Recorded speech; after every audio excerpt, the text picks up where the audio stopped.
Good morning everyone. My name is Arnold A. Bertuldes, BSc History.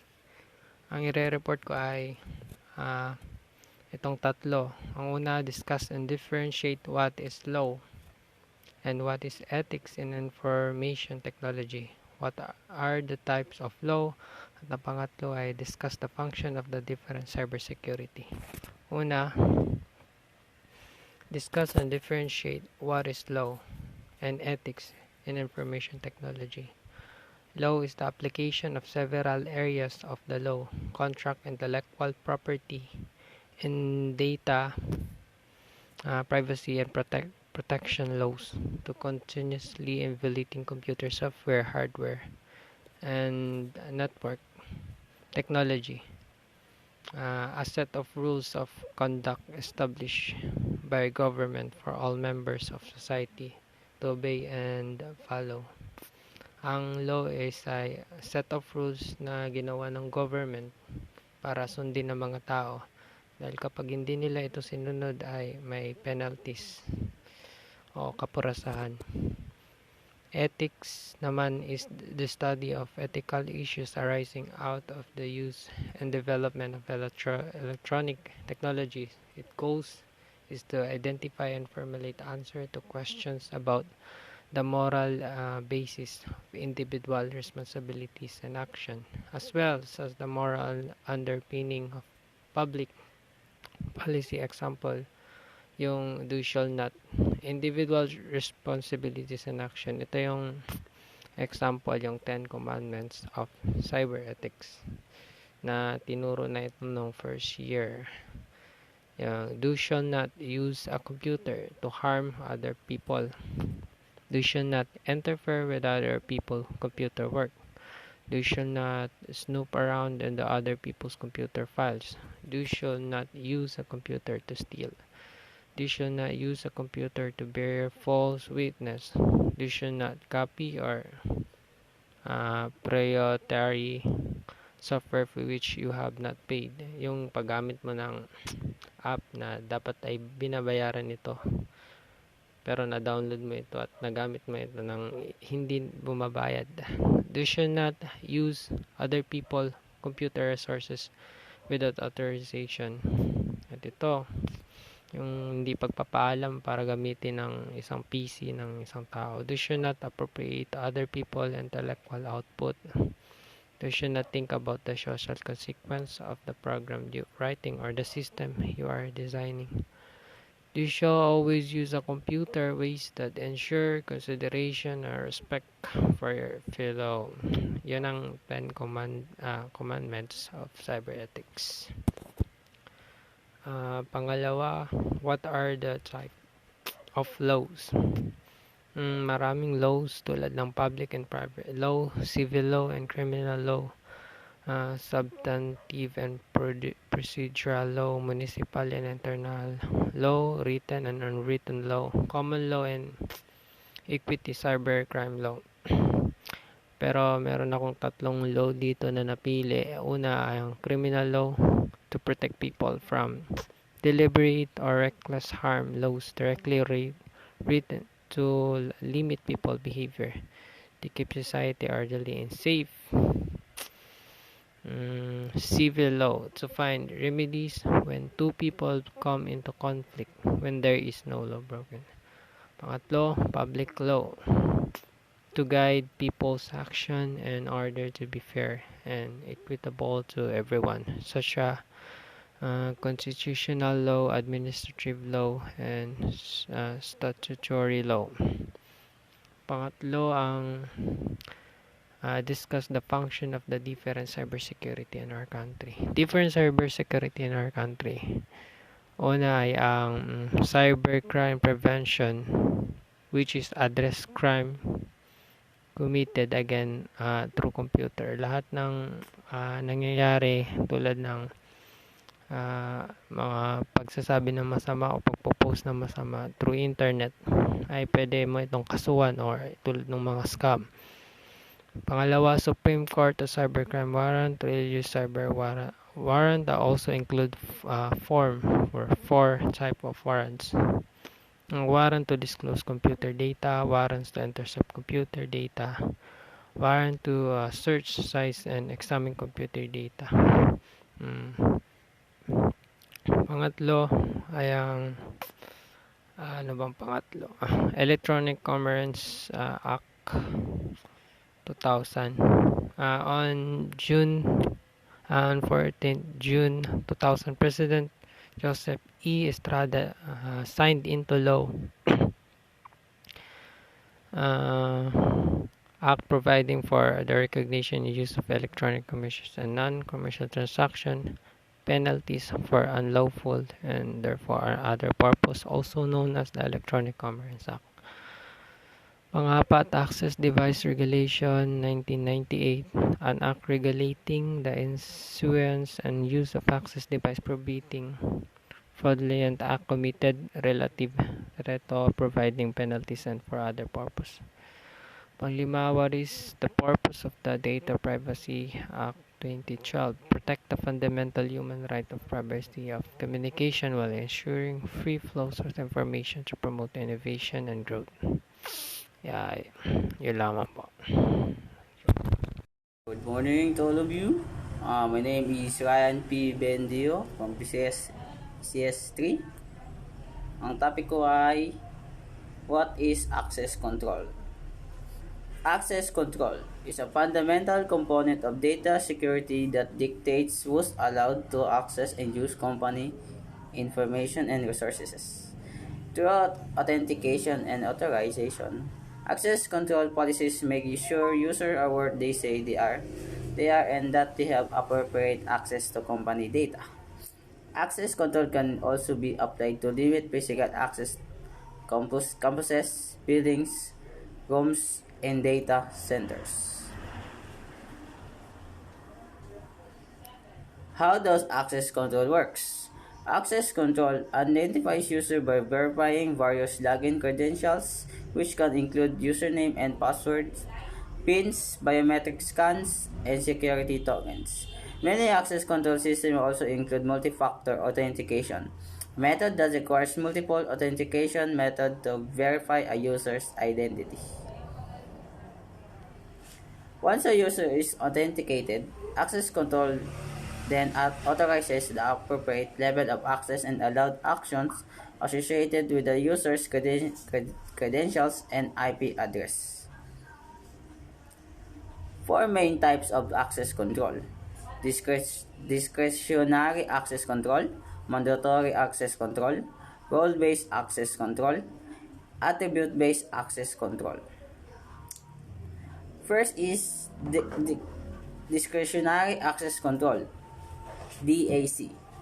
DAC is a type of access control system that assigns access rights based on rules specified by users. The principle behind the DAC is that a subject can determine who has access to the objects. The DAC model takes advantage of using access control lists and capability tables. Capability tables contain rows with subject and columns containing objects. The security kernel within the operating system checks the tables to determine if access is allowed. Sometimes a subject program may only have access to read a file. The security kernel makes sure no unauthorized change occur. This popular model is utilized by some of the most popular operating systems like Microsoft Windows file system. Yan na yung image ng DAC. Next is role-based access control, RBAC. Role-based access control, also known as non-discretionary access control. This is used when system administrators need to assign rights based on organizational roles instead of individual user accounts within an organization. It presents an opportunity for organizations to address the principle of least privilege. This gives an individual only the access needed to their job, since access is connected to their job. Windows and Linux environments use something similar by creating groups. Each group has individual file. Permission and user is assigned to group based on their work role. RBAC assign access based on roles. This is different from groups since users can belong to the multiple group but should only be assigned the one role. Example roles are accountants, developers, among others. An accountant would only gain access to resources that an accountant would need on the system. This requires the organization to constantly review the role definition and have a process to modify roles to segregate duties. If not, role creep can occur. Role creep is when an individual is transferred to another job group and their access from their previous job stays with them. Mandatory Access Control or MAC. This means access to a resource object is controlled by the operating system based on what system administrator configured in the settings. MAC is the most secure access control, but requires a considerable amount of planning and requires a high system of objects and account labels. This system took advantage of the Windows DAC system ACLs and combined it with the integrity levels to create a Mac environment. Ito makikita naman natin dito sa picture na meron nakalagay na system, high, may medium, low, and trusted. Sa system, ang nakalagay is local system. Sa high naman, local service elevated user tokens. Sa medium naman ay standard tokens, authenticated users. Sa low naman is world, everyone. Sa untrusted naman ay anonymous all other tokens. Shell runs CN. Attribute-based access control. In this dynamic method, access is based on set of attributes and environmental conditions, such as time and day location, assigned to both users and resources. Conclusion. Access controls are used to prevent unauthorized access to system resources. By implementing access control systems that feature organization, you can better manage your assets. DAC, RBAC, and MAC access control are systems models that have been used to create access control systems that provide reliability and security. Businesses with smaller applications will find DAC to be easier to implement. Others with highly confidential or sensitive information may decide to use RBAC or MAC systems. Logical access control. Logical access control is defined as restricting virtual access to data. It consists of identification, authentication, and authorization protocol utilized worldwide to protect the hardware from unauthorized access, including password programs, smart cards, or tokens to identify and screen users and access levels. Logical access control examples. Number 1, password. 2, network firewalls, access control lists, and data encryption. So, dyan lang po magtatapos yung report ko. Salamat. My name is Rajay Dingal, BSS 3. This is my report 789. What is biometric access control? 8. What is security audit? 9. What are the types of security monitoring for computer system? What is biometric access control? Biometric access control system record biological data from human beings. They have scanners equipment to them which collects all of this data. This is one of the popular types of security used in market for good reason. It combines security and convenience in a way that no other can access. The common types of biometric identifiers: fingerprint, facial, voice, and so on. Advantage of biometric authentication is high security and assurance.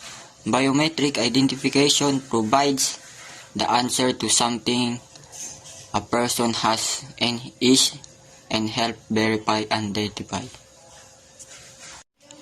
Users experience convenient and fast. Non-transferable, everyone has access to unique set of biometric. Number 8. What is security audit? Security audit is an audit of the level of information security in an organization within the broad scope of auditing information security. There are multiple types of audits, multiple objectives for different audits. Most commonly, the control being audited can be categorized to technical, physical, and administrative.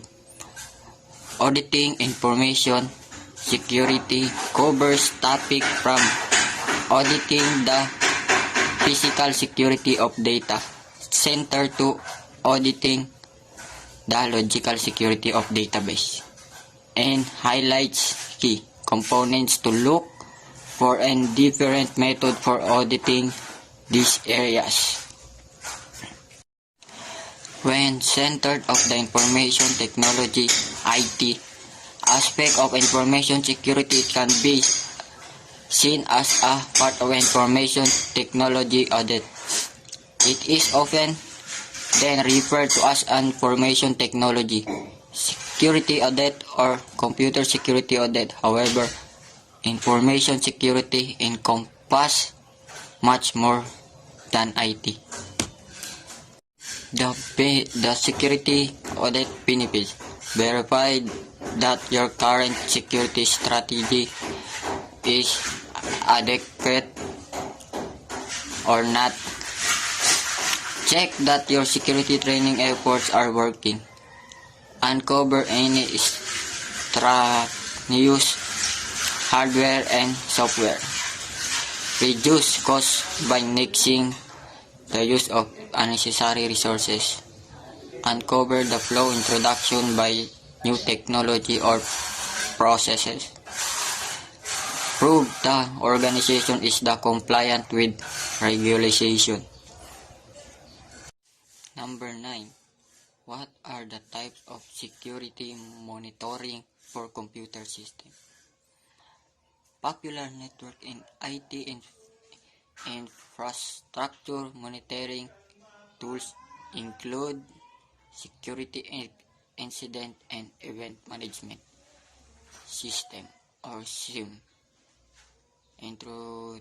intrusion detection or IDS, and behavior analytics system or BA.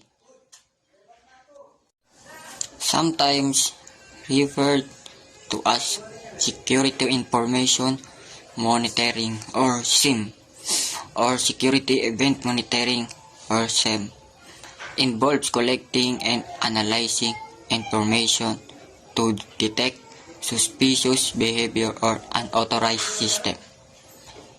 Change on your network, defining which types of behaviors should trigger alerts, and taking action on alert as needed. Network security monitoring tools aggregate and analyze security logs from a range of sources.